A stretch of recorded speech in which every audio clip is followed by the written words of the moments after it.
Alors bonjour, nous sommes le 13 décembre.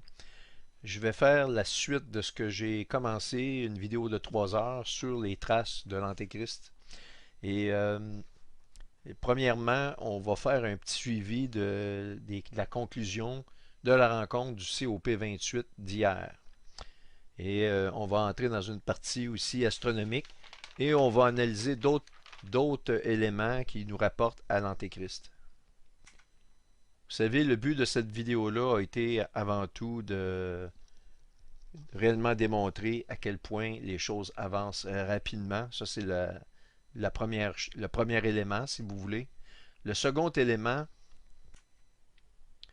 c'est que c'est cette étude-là sur l'identité de l'Antéchrist qui, ma foi, selon moi, les preuves sont irréfutables il s'agit de Charles, eh bien, nous amène un parallèle très intéressant par rapport aux choses que j'ai démontrées depuis 3 mois et les signes dans le ciel qui se produisent devant nous.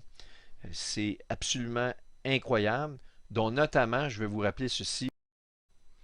Alors, si on se transporte dans le stellarium, on a vu au 27 décembre un signe astronomique qui s'apparente exactement au psaume 19 qui justement nous parle que les cieux racontent la gloire de Dieu et dans lequel la fameuse tabernacle ici que vous voyez ou cette tente-là, dans lequel le héros, le soleil, sort comme un époux, ok?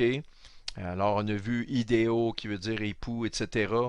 Donc bref, cette fameuse agglomération ici d'étoiles que vous voyez est ni plus ni moins connue par les astronomes sous le nom de l'astérisme de la Théière. Alors ici, on le voit, vous reconnaissez l'agglomération d'étoiles ici, qui est vraiment le cœur du Sagittaire. Eh bien, la Théière, ou l'astérisme de la Théière en Sagittaire. La Voie lactée est la vapeur sortant du bec. Le centre galactique Sagittaire A est situé au sommet du bec. Vu de l'hémisphère nord, les étoiles les plus brillantes de la constellation forment un astérisme facilement reconnaissable sous le nom de la théière. Ok, vous l'avez ici. Alors donc, on voit le bec ici qui verse, ni plus ni moins, que le cordon de la voie lactée qui peut être aussi synonyme de voie laitée, du lait. Et ce qui est intéressant, à titre de rappel, dans les psaumes 19, au verset 4, on nous dit leur retentissement parcourt toute la terre. Mais lorsqu'on regarde dans la Strong, la concordance, au verset 4, nous avons que their line is gone out. Les lignes, si vous voulez, et on regarde, c'est réellement des cordons, des lignes de mesure, et ça correspond exactement à un astérisme, c'est-à-dire le fait de relier un amalgame d'étoiles avec des lignes pour en faire des dessins exactement comme on a ici, qui nous donne cette fameuse théière qui déverse son bec ici. En plus de cela, on voit que tout ce signe astronomique-là se produit à l'intérieur du Sagittaire, qui lui-même correspond à un archer qui tient une flèche, qui tient un arc et qui a une couronne. Et on nous dit de l'Antéchrist qu'il va recevoir une couronne et un arc. Et le mot arc est 71,98 dans la concordance. Et à titre de rappel, lorsque Noé sort de l'arche, on le voit à Genèse chapitre 9 verset 16, and the bow, le bow qui est l'arc, 71,98, qui signifie toutes ces choses-là en même temps, c'est-à-dire un arc, comme réellement un arc pour la chasse, un archer à la fois et un arc-en-ciel, ayant vu que Charles a reçu réellement une couronne et un arc-en-ciel en même temps. Et Charles a reçu cela le 22 janvier 2020. Donc cette couronne et cet arc-là. Et on nous dit en plus que l'arc, ici, voyez-vous, de bas ici, 71,98, se retrouve dans les nuages. Et La Voie lactée est un nuage cosmique, mais c'est un grand nuage qui est visible si vous vous éloignez des grandes villes et de la luminosité, de la pollution lumineuse. Vous allez voir que c'est réellement comme un énorme nuage qui, se, qui est majestueux, qui se lève dans le ciel. Et le Sagittaire est au centre de ce nuage-là. Alors, tout indique que c'est réellement un endroit du ciel, d'ailleurs, qui se fait appeler la porte d'or à cause de sa couleur dorée. Je vous ai montré les deux cordons dans lesquels chacun des témoins, à proprement dit, se situe. Cette couleur dorée-là lui a donné la réputation de se faire appeler la porte d'or. Et donc l'astérisme nous produit ici une belle théière. Et si on regarde un peu l'histoire relative au développement des théières et du thé, le thé étant un des symboles des Britanniques, si vous voulez, ou des Anglais, ça nous le savons, eh bien vous allez vous douter que l'origine est plutôt de l'Asie, notamment la Chine. Eh bien regardez un peu d'informations là-dessus, vous allez être étonné de voir que tout se regroupe. On voit que l'histoire de l'humanité s'est développée selon les prophéties bibliques. En voilà encore une preuve. Et c'est une preuve insoupçonnée, ok? Alors, une brève histoire des théières. Le Cha Ching, le premier livre sur le thé, paru en Chine en 1680. La légende raconte que le thé y fut consommé pour la première fois il y a plus de 3000 ans. Alors, 3000 ans avant l'apparition du premier livre. Ça nous met très loin en arrière. Mais c'est sous la dynastie Tang, qui est en 618 et 907, que la boisson est devenue à la mode, dont le thé sauvage. Les premières importations significatives de thé en Europe sont arrivées au début du 17e siècle et sont devenues grâce au développement par le Portugal, des routes maritimes vers la Chine et aux compétences commerciales des Néerlandais. Notamment, il y a eu un débat quant à savoir si les Chinois utilisaient des théières à cette époque. Donc, on voit consommé il y a 3500 ans avec la dynastie Tang, le premier livre paru sur le thé, comment le faire, comment le laisser infuser, etc. Les premières exportations et importations en Europe au 17e siècle, si je résume ça. Et tout à coup, il y a un débat à savoir si les Chinois utilisaient des théières à cette époque. Si tel était le cas, ils auraient représenté un changement assez récent par rapport à la méthode traditionnelle de la préparation du thé dans laquelle la boisson était infusée dans des casseroles ouvertes ou dans des tasses elles-mêmes. Toujours est-il que si elle existait déjà, ces fameuses théières-là, la théière chinoise ne se distinguait pas de ce qu'on appelle un pot à vin ou une aiguillère à vin. Alors un genre de récipient pour le vin. Ce n'était pas des théières comme on le voit ici, à proprement dit. Les récipients de ce type étaient exportés avec le thé lui-même et s'ils n'étaient pas réellement destinés à la fabrication du thé, ils pouvaient avoir été interprétés comme tels ici, en Occident. Une véritable distinction entre les aiguillères à vin et les théières n'a été établie qu'en 1694. Alors donc, la théière qu'on connaît aujourd'hui, finalement, c'est en 1694. Les théières que je veux dire européennes ou américaines, de ce qu'on utilise, c'est réellement à partir de cette année-là qu'il y a eu une distinction entre les anciennes théières qui s'apparentaient plus à des pots à vin, ok? Lorsque la compagnie britannique des Indes orientales a ordonné que les théières fabriquées pour elle en Chine doivent avoir une grille avant le bec. Autrement dit, ils voulaient une sorte de barrière percée à l'endroit où le thé entre dans le bec verseur afin de retenir les feuilles de thé. Alors, il y a, pour faire ce cours, là, il y a une relation directe entre les Britanniques, le développement des théières et le thé et l'origine du thé qui serait à proprement dit en Chine.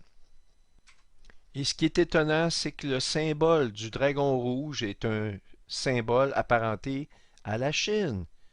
Et si on considère encore l'armoirie du prince Charles, eh bien, on y a vu qu'il y a un mariage avec le dragon rouge.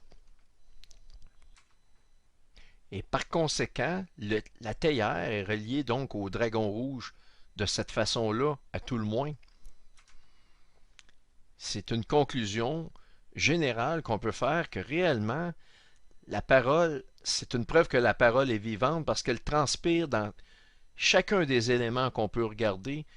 Si on analyse l'histoire, si on analyse le développement de l'astronomie, toutes les différentes facettes, si vous voulez, du monde dans lequel on vit, tout nous ramène au Créateur qui est Christ, qui est Dieu l'Éternel. Eh bien maintenant, hier, c'était une grande journée, comme vous savez, le COP 28 ou le COP 28. Il semblerait que ça ait été des négociations très difficiles parce qu'ils ont dû demander une extension sur le temps de la durée de ce rassemblement-là dans lequel, je le répète, 70 000 personnes sont impliquées. Alors, à l'intérieur de cela, il y a des chiffres 7 à...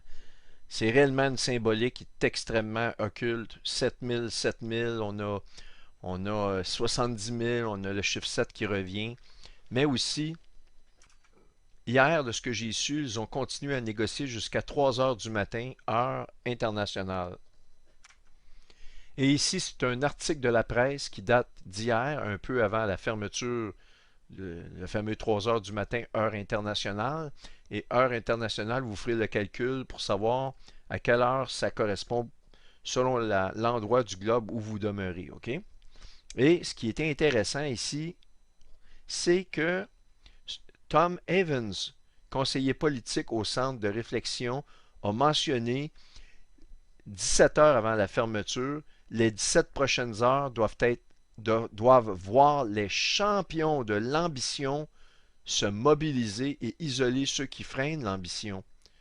Les champions ici, lorsque je vous ai dit que le prince Charles a été déterminé comme étant leur champion, je vous ai dit ça hier, c'était avant que cet article sorte, et ils utilisent la même terminologie et ils nous font référence à des champions, sans les identifier toutefois, mais il y en a qui sont vraiment identifiés comme champions à l'intérieur de leur groupe.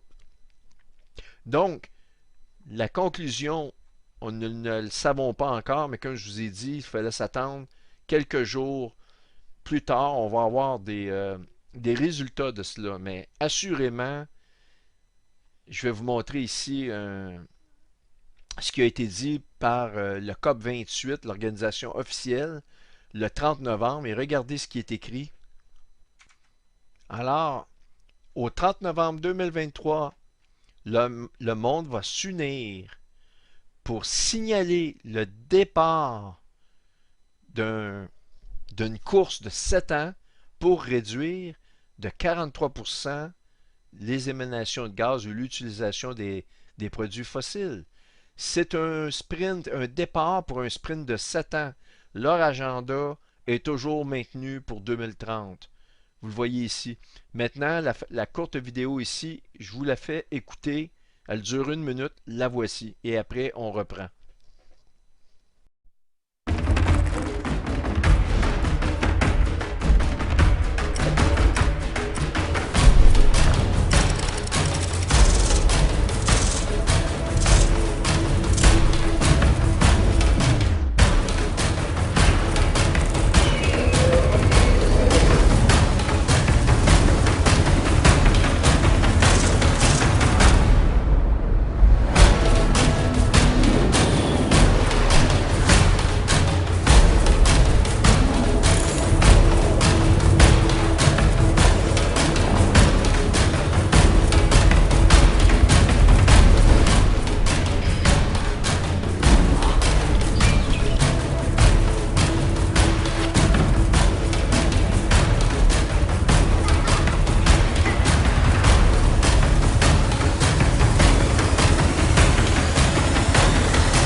Alors, il faut être à l'affût. Attendez-vous à des commentaires supplémentaires de l'information qui va ressortir de cette grande réunion du COP 28 ici.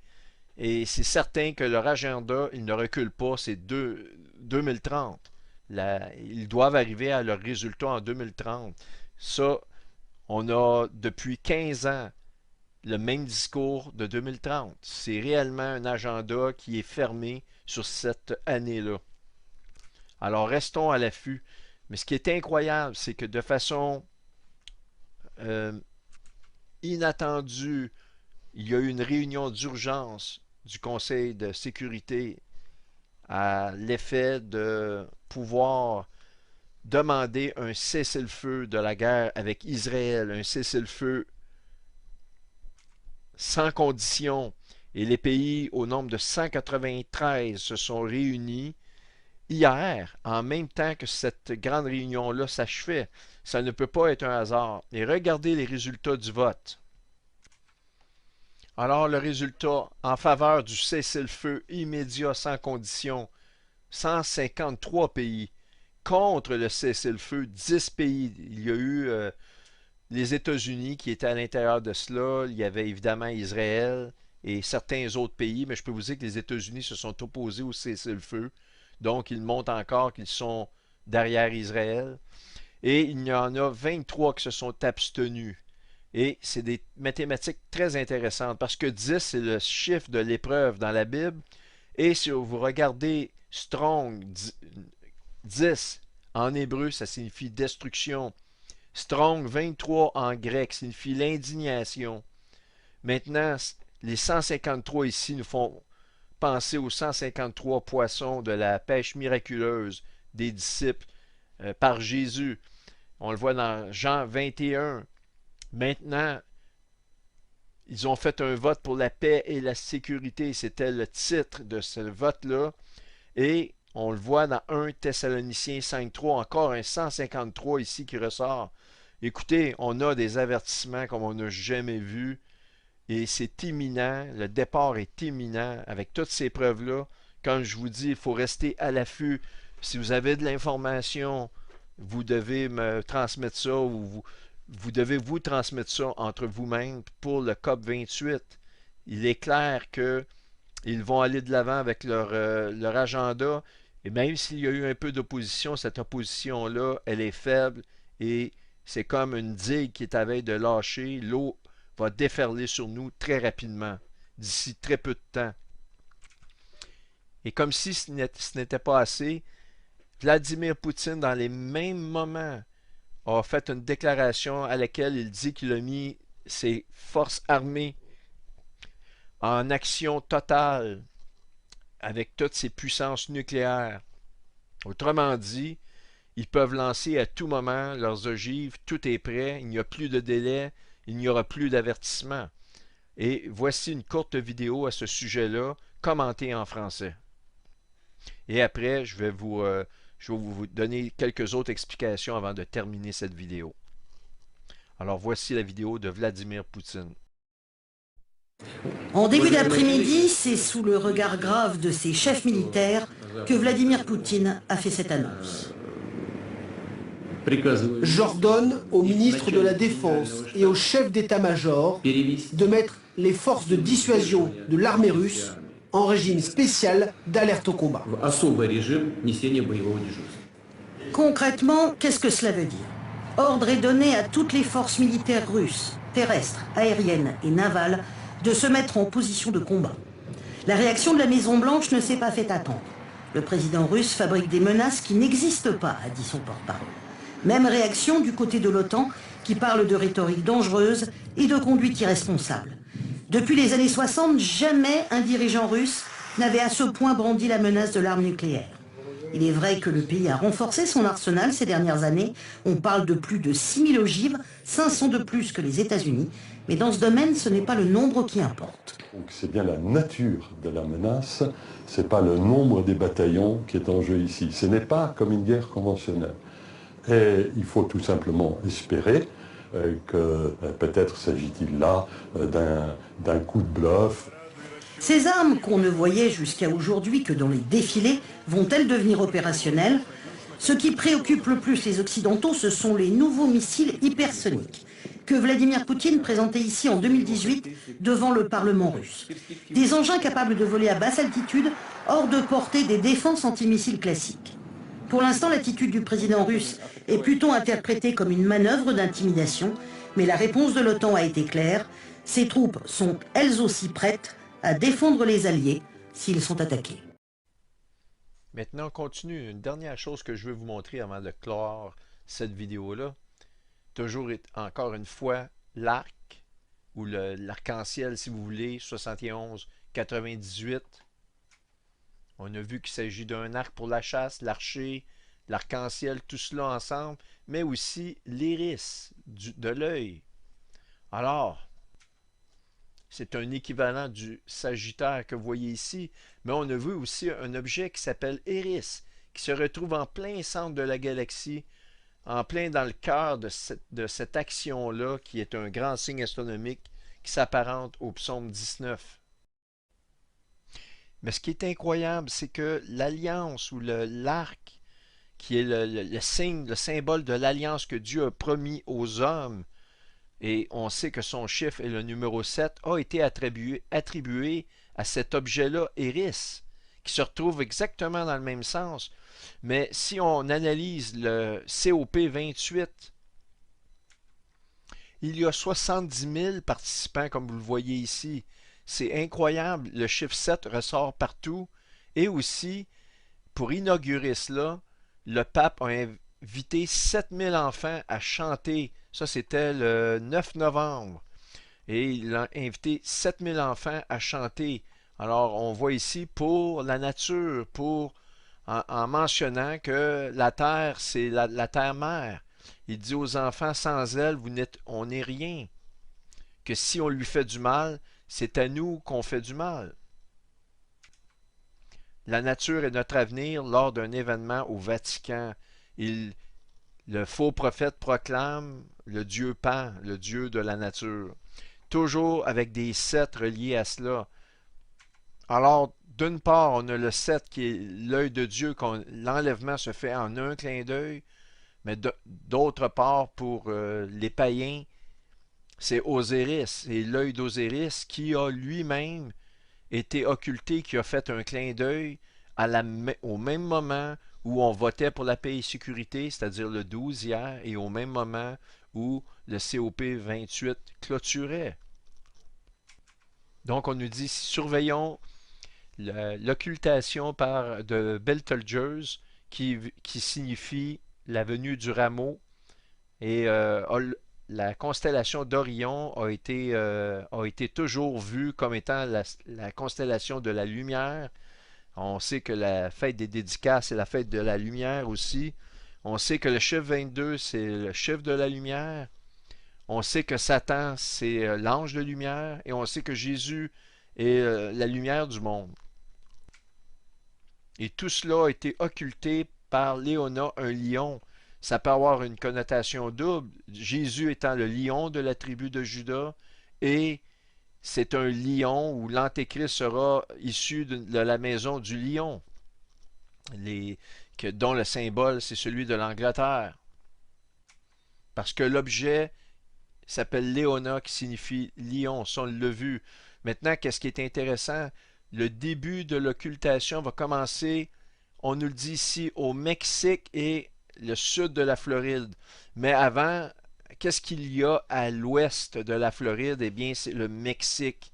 Je vais revenir rapidement. Donc, le début de cette occultation-là, de clin d'œil, si vous voulez, on peut dire cela, qui est aussi le fait que le bras d'Orion, le bras droit d'Orion tombe, et je vous remets ces versets-là rapidement. Malheur au pasteur du néant. Un pasteur ou quelqu'un qui va paître des brebis, qui abandonne ses brebis.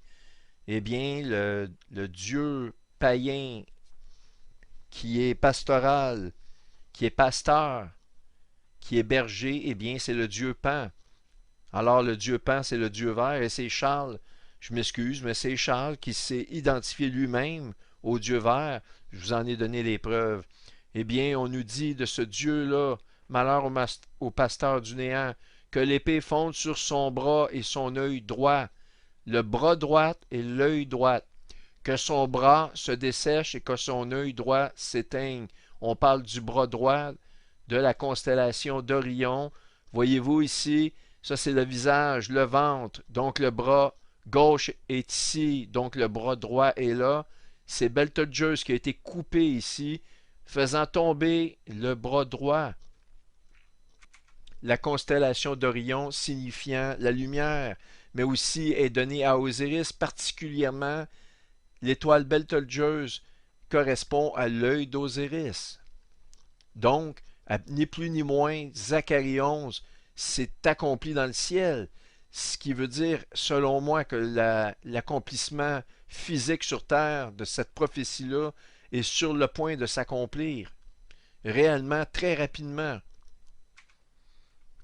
Alors donc, sachant que le début, le premier pays à avoir vu, contemplé l'œil droit qui tombe et le bras droit d'Orion qui tombe, c'est le Mexique que vous voyez ici, Mexique.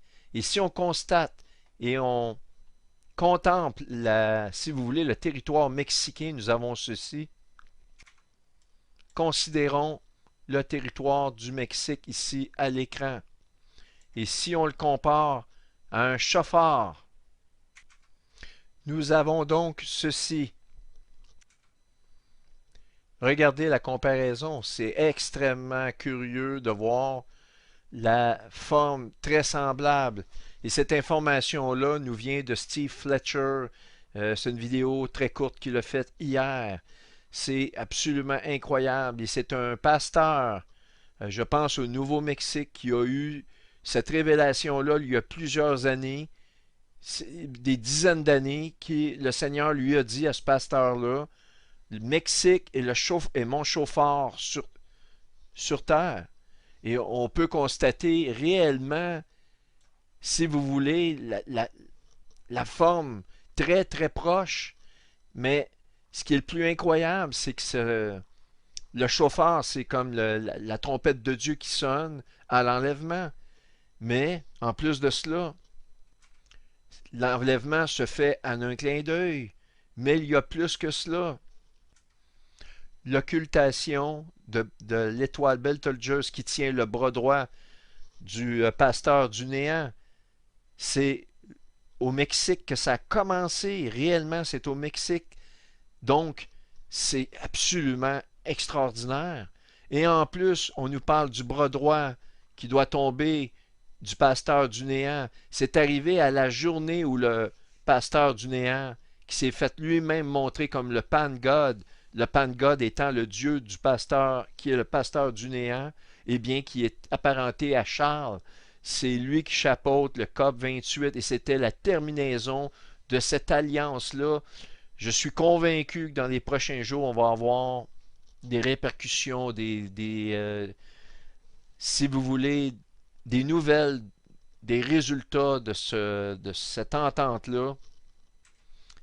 Et ces résultats-là vont nous donner l'assurance de ce que je vous dis, de ce que nous sommes d'ailleurs plusieurs à vous le dire, plusieurs se joignent actuellement à produire des vidéos d'alerte, que nous sommes réellement rendus au summum des alertes que nous pouvons donner avec tous ces signes-là. Ce sont des signes qui nous dépassent complètement, qui me dépassent aussi. Ils sont tellement nombreux, c'est des choses qu'on ne peut même pas expliquer, à part de s'incliner à dire gloire à Dieu avec tous ces signes-là. La parole de Dieu brille comme jamais elle ne le fait. Non pas qu'elle n'était moins brillante avant, mais c'est nous, les êtres humains, nous voyons l'accomplissement de ces prophéties-là à la lumière de tout ce qui se passe. Et nous voyons cette parole-là prendre vie. Et c'est une promesse, en fait, c'est une prophétie ou une certitude qu'on nous dit dans le livre de Jean, que la parole est vivante, la parole de Dieu est vivante, et elle s'est faite chair dans la personne de Jésus-Christ. Gloire à Dieu, réellement, C'est hallucinant. Quand j'ai vu cette information-là hier, je vais vous dire une chose, je me suis dit, comment puis-je être surpris encore une fois par des signes aussi extraordinaires que ces signes-là? J'ai pensé à un moment donné, à force d'en voir des signes, je vais cesser d'être surpris. Je vais me dire, Dieu est capable de tout, mais toutes les fois, je me laisse surprendre d'être émerveillé comme un enfant. Alors, encore une fois, les deux premières parties de Continental qui ont vu ce signe-là, du clin d'œil, si vous voulez, je vais l'appeler le signe du clin d'œil. C'est en Floride, mais avant le Mexique, parce que elle part de l'ouest et se dirige vers l'est, qui est l'Europe, dont notamment l'Italie. Et l'Italie, en passant, qu'avons-nous en Italie? Eh bien, nous avons le Vatican. Le Vatican, le faux prophète. Alors, on le constate encore ici. Voici l'image. Et nous voyons que le Mexique se retrouve à l'ouest. Donc, si vous voulez, d'environ dans cet angle-là, le signe a commencé au Mexique et a frappé la Floride pour s'en aller en Europe, Italie. Alors, on a un article, je vais terminer avec ça, dans Astronomie. Betelgeuse se prépare à une collision. En fait, on nous dit ici que l'étoile que vous voyez ici, c'est Betelgeuse ici, est entourée d'une enveloppe agglomérée de matière à son voisinage immédiat. Une série d'arcs. OK? Une série d'arcs. Vous les voyez ici, un arc. Alors, l'arc comme celui d'un archer. Elle a produit ça suite à une explosion qui ont débuté à être visibles en 2020, au même moment où le prince Charles a commencé à recevoir sa couronne, a commencé à lancer son agenda vert. Eh bien, l'arc que vous voyez ici, c'est du jamais vu. C'est une photo extrêmement récente qui date c'est l'Agence européenne spatiale du 22 janvier 2013. Donc, très récente, OK? Et on voit l'arc ici. D'autres images qu'on voit ici.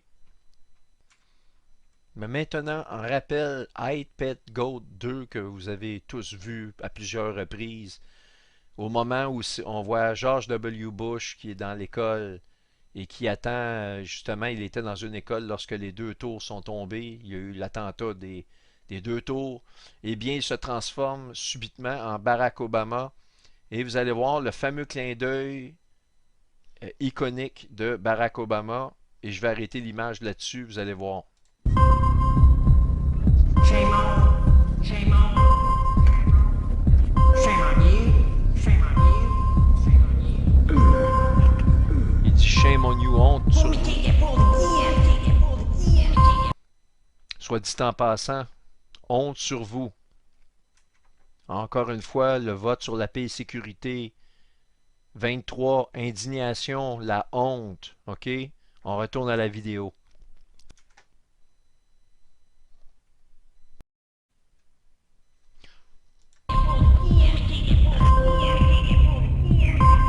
Il va se transformer en Barack Obama très bientôt. Alors voilà, lorsqu'on parle d'un clin d'œil Eris, regardez ici comme un grain de beauté. Alors imaginez-vous un objet comme Léona, qui est une petite pierre dans le ciel qui passe en avant d'une étoile que vous voyez ici. Mais regardez, constatez que c'est rouge avec un arc vers la gauche de l'étoile étant ici. Imaginez-vous cela. Alors donc, on a eu l'occultation de Betelgeuse par un objet céleste, un clin d'œil. Mais regardez les deux images que je vais superposer maintenant. Nous avons le clin d'œil avec Betelgeuse et son arc que je vous ai montré, avec Léona 319, et regardez Betelgeuse à côté encore une fois. Donc, C'est absolument incroyable.